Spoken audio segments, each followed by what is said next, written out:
Bonjour à tous, je m'appelle Sam. Aujourd'hui, nous allons parler de la théorie des cordes. Imaginez, ne serait-ce qu'un instant, que vous vous teniez dans une immense bibliothèque.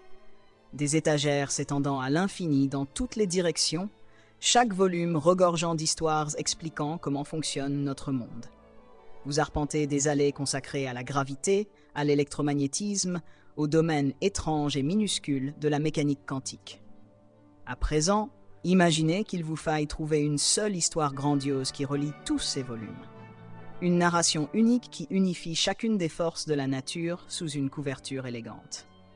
Pour de nombreux physiciens, cette histoire, on l'appelle la théorie des cordes. Et bien qu'elle ne soit pas encore entièrement rédigée, les chapitres dont nous disposons déjà figurent parmi les plus fascinants de l'histoire des idées.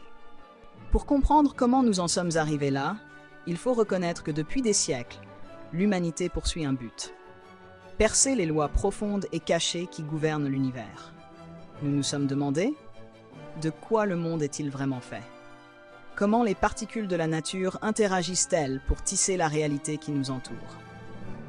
Ces questions nous ont conduits de l'idée grecque antique des atomes minuscules aux brillantes découvertes d'Isaac Newton sur les lois du mouvement et de la gravité.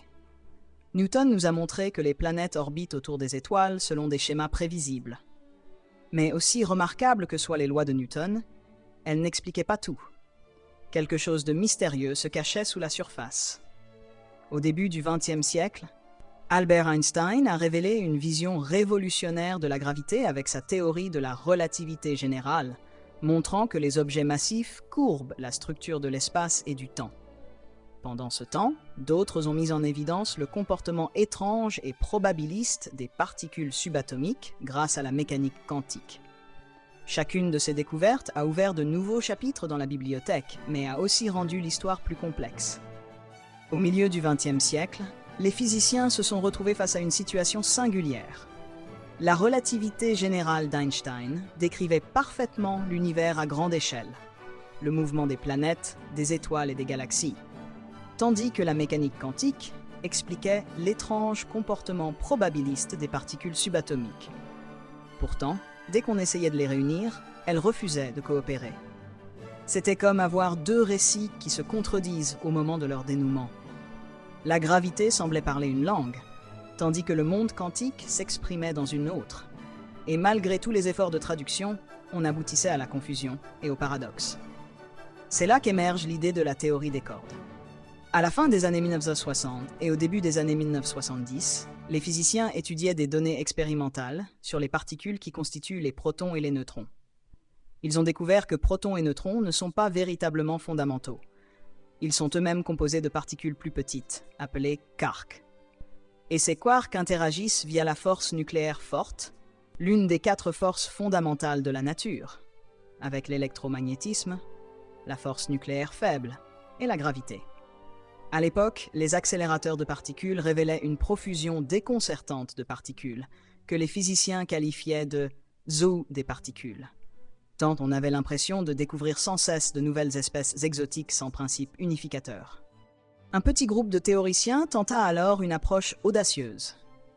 Au lieu de considérer ces particules comme des points, ils les imaginèrent sous forme de minuscules cordes vibrantes, des boucles infiniment petites d'une substance encore plus fondamentale. Chaque type de particule correspondrait à un mode de vibration différent de ces cordes, tout comme des notes de musique distinctes proviennent de vibrations différentes d'une corde de guitare. Pourtant, à ses débuts, la théorie des cordes ne suscita pas un enthousiasme massif. Elle était complexe et ne résolvait pas immédiatement les problèmes qui intéressaient le plus la communauté scientifique. Beaucoup de chercheurs se tournèrent vers d'autres pistes jugées plus prometteuses. Pourtant, quelques pionniers obstinés persistèrent. Puis, un fait remarquable se produisit. Les physiciens réalisèrent qu'un mode de vibration particulier de la corde présentait les propriétés d'une particule susceptible de porter la force de la gravité, le graviton. Brusquement, un nouvel espoir s'est fait jour. Un cadre théorique qui inclurait la gravité au niveau quantique. C'était considérable, car jusqu'alors, la gravité se dérobait à toute description quantique. En d'autres termes, la théorie des cordes semblait fournir un langage apte à concilier quantique et gravité, unifiant potentiellement toute l'histoire sous un même principe directeur. Au début des années 1980, l'intérêt pour la théorie des cordes explosa. Les physiciens s'aperçurent qu'en prenant en compte ces cordes minuscules et leur mode de vibration dans des dimensions d'espace supplémentaires, ils pourraient en principe unifier toutes les forces et toutes les particules connues. Cependant, la théorie imposait des exigences étranges. Par exemple, elle réclamait l'existence de dimensions spatiales supplémentaires, au-delà des 3 dimensions d'espace et de la dimension de temps qui nous sont familières. De prime abord, cela paraissait absurde. Où donc se cachaient ces dimensions? Certains physiciens ingénieux proposèrent qu'elles étaient peut-être si finement enroulées sur elles-mêmes qu'on ne les percevait tout simplement pas, à l'image d'un câble électrique qui semble unidimensionnel vu de loin, mais dont une fourmi peut parcourir le tour. Cette idée de dimension cachée a ajouté une dose de mystère et de magie à l'histoire. L'univers pourrait être bien plus riche et complexe qu'il n'y paraît. Peu à peu, la théorie des cordes a attiré des esprits brillants qui l'ont raffinée et examinée sous toutes les coutures. Elle a rencontré des obstacles et suscité des controverses. Un tournant majeur survint au milieu des années 1980, connu sous le nom de « première révolution des supercordes ». Les physiciens découvrirent que la cohérence de la théorie nécessitait l'existence de la supersymétrie, une symétrie supposée entre particules de matière et particules porteuses de force. Si elle est avérée, la supersymétrie résoudrait certains casse-têtes théoriques importants, bien qu'on n'en ait pas encore trouvé de preuves directes. Malgré tout, cette avancée rendit la théorie plus cohérente. Elle fut alors rebaptisée supercorde, et elle existait en 5 versions. Mais l'existence de 5 versions différentes d'une théorie censée unifier le tout avait un côté malaisant. Au milieu des années 1990, une autre percée capitale, surnommée la seconde révolution des supercordes, changea la donne. Un physicien de génie, Edward Witten, et d'autres montrèrent que ces 5 théories de supercordes, apparemment distinctes, n'étaient en réalité que 5 facettes d'une même et unique théorie, qu'ils baptisèrent théorie M-SIR. C'était comme découvrir que 5 dialectes distincts faisaient partie d'une même langue universelle. La théorie M laissait entendre que les cordes ne seraient peut-être pas les seuls objets fondamentaux. Il pourrait également exister des membranes de dimension supérieure et d'autres entités exotiques. Personne ne sait exactement en quoi consiste la théorie M, et son mystère perdure, mais elle a fourni un cadre unificateur qui a convaincu de nombreux physiciens qu'ils étaient sur la bonne voie. Naturellement, la théorie des cordes n'a pas été épargnée par la critique.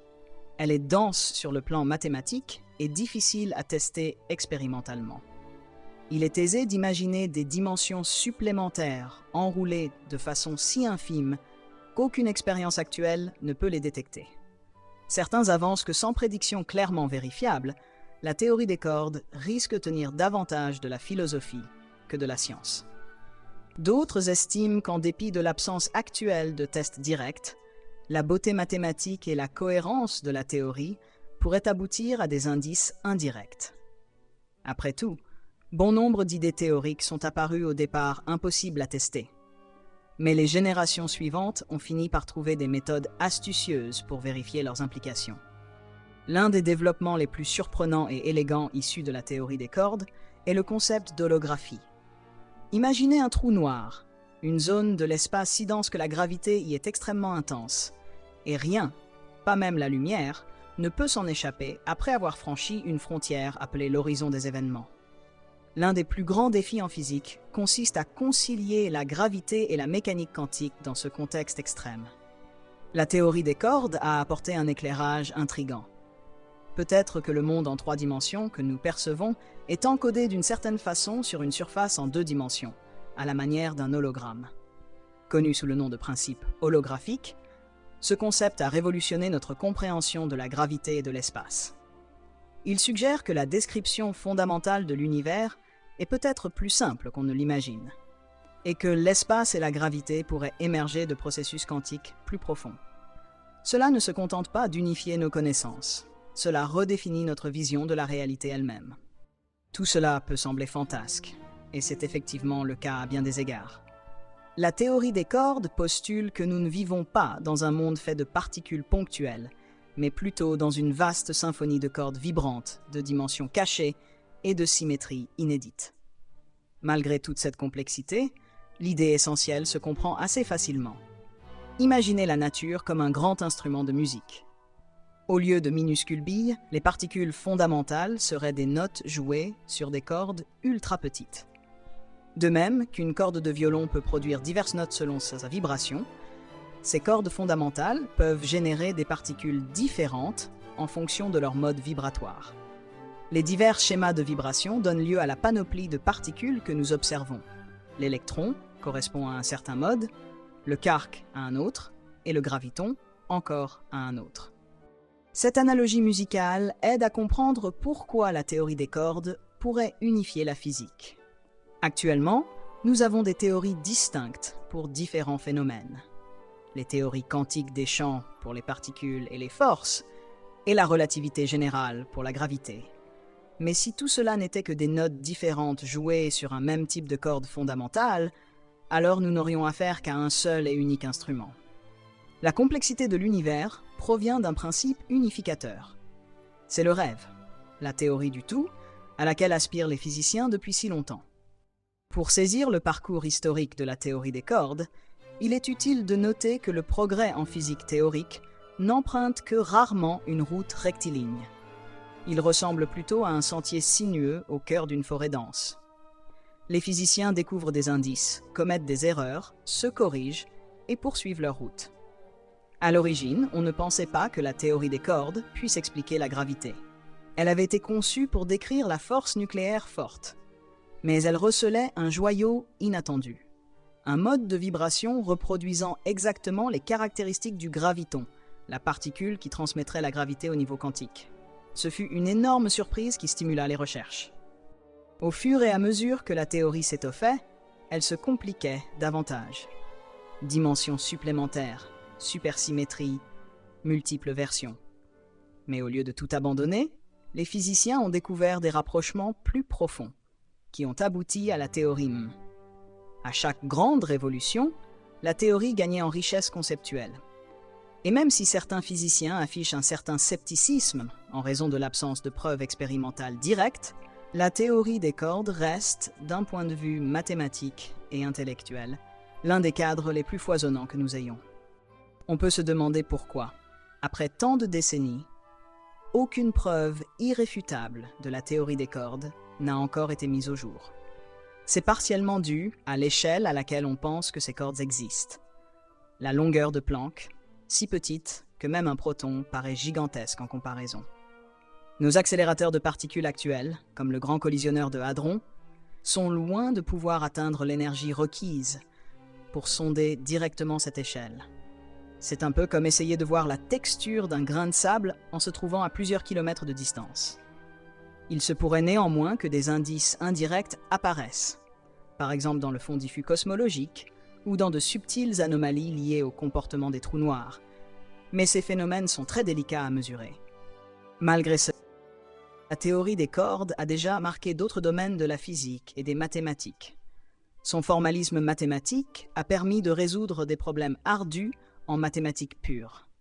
Elle a aussi renouvelé notre compréhension du fonctionnement interne des théories quantiques, des champs, et fourni de nouveaux outils pour aborder les systèmes fortement interactifs. Il arrive parfois qu'une théorie contribue à l'avancée des connaissances d'une façon inattendue, et l'influence de la théorie des cordes a rejailli sur la cosmologie, la physique de la matière condensée ou encore les mathématiques pures. Même si l'on découvrait demain que la théorie des cordes ne décrit pas parfaitement notre univers, elle resterait l'une des entreprises intellectuelles les plus fécondes de l'ère moderne. L'histoire de la théorie des cordes est aussi une histoire profondément humaine, celle de scientifiques passionnés qui consacrent des décennies à la poursuite d'une vision unificatrice. On voit des esprits brillants, confrontés aux problèmes les plus complexes, unir leurs forces, débattre vigoureusement et collaborer à travers le monde. Des idées nouvelles surgissent, d'abord jugées incroyables. Des dimensions supplémentaires, des partenaires supersymétriques aux particules connues, des brânes se déployant dans des espaces de dimensions supérieures, puis finissent par devenir des concepts courants discutés dans les revues spécialisées et enseignés dans les amphithéâtres. C'est un bel exemple de la curiosité et de la ténacité humaine. La science se nourrit d'idées audacieuses, et rares sont celles aussi ambitieuses que la théorie des cordes, prétendant unifier toute la physique. L'histoire reste inachevée. La théorie des cordes est toujours en chantier. Les physiciens continuent de la peaufiner, d'en sonder la structure mathématique et de chercher comment la confronter à l'observation. Certains examinent le vaste paysage de solutions proposées par la théorie, différentes manières d'enrouler ces dimensions supplémentaires qui pourraient donner naissance à des physiques différentes à basse énergie, expliquant peut-être pourquoi les constantes et les particules que nous observons sont telles qu'elles sont. D'autres tentent de relier les intuitions profondes de la théorie des cordes sur la gravité quantique aux mystères que recèlent les trous noirs, la matière noire ou encore l'univers primordial. Chaque nouvelle découverte apporte une pierre supplémentaire à la construction de cet édifice. En attendant, nous pouvons apprécier la théorie des cordes pour ce qu'elle est. Une tentative grandiose d'écrire le chapitre ultime de l'histoire du cosmos. Un mélange de créativité, de mathématiques et de physique qui s'aventure à concevoir la réalité comme personne ne l'avait envisagée auparavant. Même si vous ne lisez jamais ces équations, ni ne maîtrisez tous ces subtils détails, elle vous transmet un message d'émerveillement et de promesse. Le monde que nous percevons pourrait n'être que la partie visible d'une vérité plus profonde, une mélodie jouée sur de minuscules cordes qui font vibrer l'univers. Tenter de comprendre la théorie des cordes revient un peu à franchir la porte d'un univers de science-fiction. Des dimensions que nous ne percevons pas, des symétries reliant les particules connues à d'éventuelles cousines inconnues, une force de gravité décrite par des cordes en boucle. Tout cela semble bien éloigné de notre expérience quotidienne. Mais l'histoire nous a appris que la nature se joue souvent de notre intuition. Déjà, la physique quantique nous a montré que les particules ne se comportent pas comme de simples billes de billard. La relativité a démontré que le temps peut se dilater et se contracter. Est-il vraiment si extravagant d'imaginer que les fondements de l'univers soient tissés par de minuscules cordes vibrantes qui unifieraient toutes les forces de la nature? Cette aventure a débuté avec une question.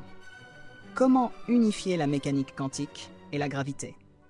Elle nous a conduits vers une théorie qui non seulement s'y attaque, mais qui exige aussi des dimensions et des symétries supplémentaires. En chemin, elle a ouvert la voie à des pistes de réflexion qui pourraient changer notre vision de l'espace, du temps et de la réalité. Certains physiciens estiment que la théorie des cordes est trop complexe et envisagent d'autres solutions. D'autres répondent « Voyez la beauté, l'élégance et le potentiel de cette théorie. » Même si elle ne se révèle pas être la réponse ultime, elle nous indique très certainement un chemin. Dans un monde où les énergies nécessaires à de tels tests demeurent hors de portée, les théoriciens des cordes misent sur la cohérence, l'élégance mathématique et des indices indirects. Ils évaluent si la théorie conduit à des contradictions internes et si elle peut reproduire la physique que l'on connaît déjà. Jusqu'ici, elle a passé plusieurs tests de cohérence. Elle parvient à inclure toutes les forces connues dans un cadre commun, à proposer un candidat pour le graviton et à apporter des éclairages utiles dans bien d'autres domaines. Elle n'est pas parfaite, et bien des aspects demeurent mystérieux, mais elle est bien vivante et continue à évoluer. On peut considérer la théorie des cordes comme une ébauche ambitieuse de la grande histoire de l'univers. Les physiciens peaufinent encore son manuscrit, vérifient ses principes fondamentaux, s'assurent que chaque chapitre s'imbrique dans le suivant. Ils débattent de l'interprétation de certains points et cherchent de nouveaux moyens de tester la théorie expérimentalement. Peut-être que de futures avancées technologiques, des accélérateurs plus puissants, des détecteurs d'ondes gravitationnelles plus sensibles ou des observations astronomiques innovantes fourniront des informations déterminantes. Ou bien une idée totalement nouvelle surgira, s'appuyant sur la théorie des cordes ou traçant une nouvelle voie. Pour l'heure, la théorie des cordes reste l'une des tentatives les plus séduisantes pour unifier notre conception de la réalité. Elle nous rappelle que la science ne consiste pas seulement à accumuler des faits, mais aussi à explorer des possibilités, à poser des questions ambitieuses et à suivre les pistes qu'elles ouvrent.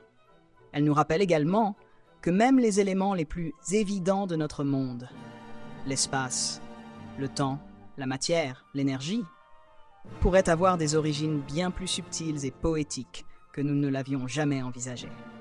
En fin de compte, ce qui séduit dans la théorie des cordes, c'est sa vision de l'harmonie. Elle laisse entendre que sous le tumulte apparent de l'existence, sous les électrons virevoltants, les étoiles qui scintillent et l'immense étendue du vide, résonne peut-être une simple mélodie, un principe unificateur qui donne sa cohérence à l'ensemble. Que la théorie des cordes soit ou non l'ultime réponse, elle a déjà élargi notre champ de compréhension et nourri notre imagination. Et qui sait, un jour, quand la technologie et la théorie auront suffisamment avancé, nous pourrions bien ouvrir ce chapitre final et découvrir avec émerveillement comment l'univers, dans toute sa richesse et sa splendeur, jaillit des douces vibrations de minuscules cordes cosmiques. C'est tout pour aujourd'hui. Si vous avez apprécié cette vidéo, n'oubliez pas de vous abonner et rappelez-vous, toutes mes vidéos sont conçues pour être accessibles à chacun, quelles que soient vos études ou votre parcours. Vous pourrez alors vous familiariser avec des sujets tels que la théorie des jeux, la physique nucléaire, l'économie comportementale et bien d'autres encore. Merci d'avoir regardé et à la prochaine séance.